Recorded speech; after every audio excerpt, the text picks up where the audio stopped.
নমস্কার, সনাতন ধর্মকথা চ্যানেলে আপনাদের সবাইকে স্বাগত।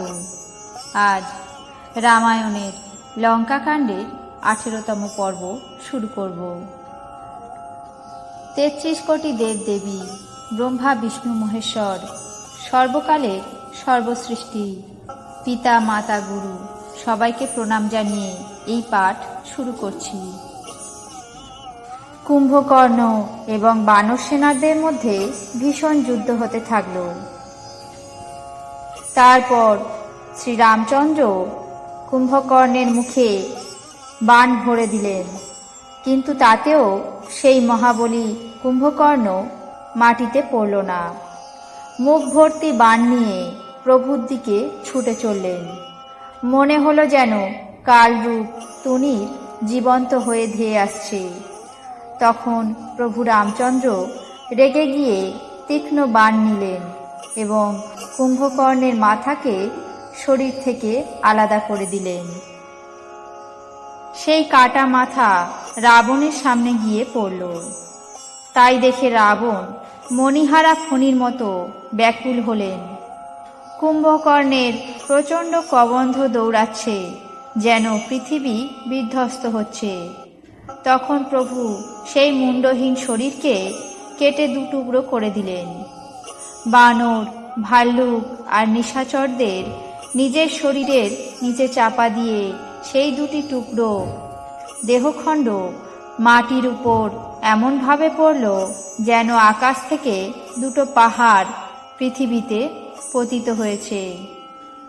কুম্ভকর্ণের তেজ প্রভু রামের মুখের মধ্যে মিলিয়ে গেল। এই দেখে দেবতা এবং মুনি সকলেই অবাক হলেন। দেবতারা নাগরা বাজাতে লাগলেন। আনন্দিত হয়ে স্তুতিগান করতে করতে অনেক পুষ্প বর্ষণ করলেন। মিনতি জানিয়ে সকল দেবতারা যথাস্থানে ফিরে গেলেন। সেই সময় দেবর্ষি নারদ এলেন। আকাশ থেকে তিনি শ্রীহরির সুন্দর বীর রসযুক্ত গুণসমূহ কীর্তন করলেন, যা প্রভুর খুবই ভালো লাগল। নারদ বললেন, হে প্রভু, দুষ্ট রাবণকে এবার শীঘ্রই বধ করুন। রামচন্দ্র রণভূমিতে এসে অত্যন্ত সুশোভিত হলেন। অতুলনীয় বলশালী কৌশলপতি রঘুনাথ যুদ্ধক্ষেত্রে সুশোভিত রয়েছেন। মুখমণ্ডলে ঘামের বিন্দু, পদ্মনেত্র কিঞ্চিত রক্তবর্ণ, দেহে শোণিত বিন্দু, দুই হাতে ধনুর্বাণ শোভা পাচ্ছে। চারিদিকে ভাল্লুক আর বানরেরা শোভিত। তুলসীদাস বলছেন যে প্রভুর এই রূপের বর্ণনা শেষনাগ অনন্তদেব সহস্র মুখেও করতে পারে না। মহাদেব বলছেন, হে গিরিজা, কুম্ভকর্ণ যে নিজ রাক্ষস আর পাপের আধার ছিল, তাকেও শ্রীরাম তার পরম পদ প্রদান করলেন। সুতরাং সেই মানুষ নিশ্চয়ই মন্দবুদ্ধি, যে শ্রীরামচন্দ্রের ভজনা করে না। দিন শেষ হলে উভয় পক্ষের সেনাদলই নিজেদের শিবিরে ফিরে গেল। যোদ্ধাদের খুবই পরিশ্রম হয়েছিল, কিন্তু শ্রীরামচন্দ্রের কৃপায় বানর সেনার শক্তি সেই রকমই বেড়ে গেল, যেরকমভাবে ঘাস পেয়ে আগুন বেড়ে যায়।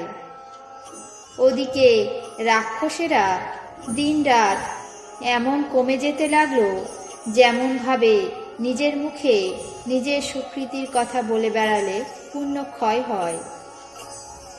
রাবণ বিষম বিলাপ করতে লাগলেন। বারবার ভাই কুম্ভকর্ণের মাথা বুকে জড়িয়ে ধরছেন। রমণীরা তার বড় ভীষণ তেজ আর শক্তির ব্যাখ্যা করে বুক চাপড়াচ্ছে। সেই সময় মেঘনাদ এলো এবং নানা কথা বলে পিতাকে সান্ত্বনা দিল। মেঘনাদ বলল, আগামীকাল আমার বীরত্ব দেখো। এখন আর বেশি বড়াই করব না। আমি আমার ইষ্টদেবের কাছ থেকে যে শক্তি এবং রথ পেয়েছি, সেই শক্তি আর রথ আজ পর্যন্ত আপনাকে দেখায়নি। এই রকমভাবে নানা গর্বভরা কথা বলতে বলতে রাত ভোর হয়ে গেল। লঙ্কার 4টি দুর্গের কাছে নানা ধরনের বানরেরা এসে জড়ো হলো। এদিকে কালের সমান কপি ও ভাল্লুক বীরেরা, আর ওধারে রণধীর রাক্ষস দল। দুদলের যোদ্ধারাই নিজেদের জয়ের জন্য লড়াই করছে। হে গরুড়, সেই যুদ্ধের বর্ণনা করা যায় না। মেঘনাদ সেই পূর্বোক্ত মায়াময় রথে চড়ে আকাশে চলল এবং অট্টহাস্য করে গর্জন করতে লাগল, যার ফলে বানর সেনার মধ্যে ভয় ছড়িয়ে গেল।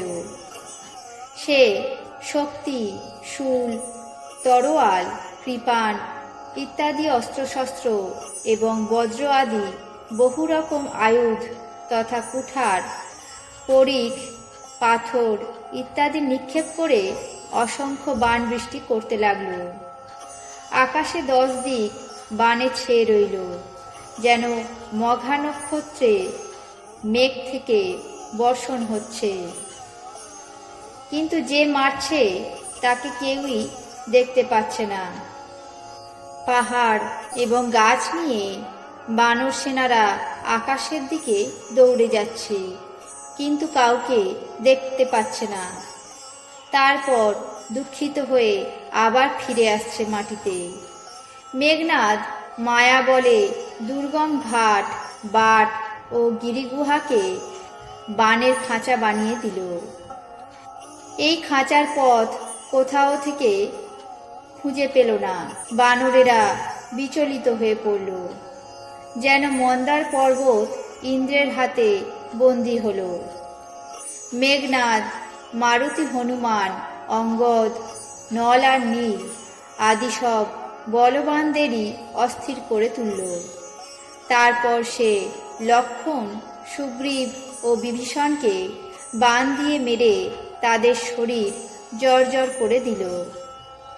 এরপর রঘুনাথের সাথে যুদ্ধ করতে লাগল। সে যে বাণ ছুটছিল সেগুলি শাখ হয়ে দেহে লাগল।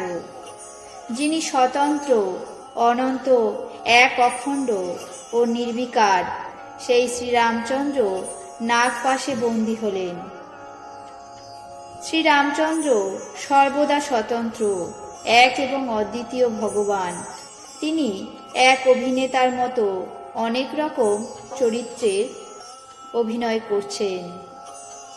যুদ্ধের মর্যাদা বৃদ্ধির উদ্দেশ্যে প্রভু নিজেকে নাগপাশে বন্দী করলেন, কিন্তু তাই দেখে দেবতাদের বড়ই ভয় হল। আজ রামায়ণের লঙ্কাকাণ্ডের 18তম পর্ব এখানেই শেষ করছি। বাকি অংশ আগামী পর্বে পাঠ করে শোনাব। আপনাদের কেমন লাগছে তা অবশ্যই কমেন্ট বক্সে জানাবেন। চ্যানেলটিকে সাবস্ক্রাইব করবেন, লাইক করবেন, শেয়ার করবেন। ধন্যবাদ।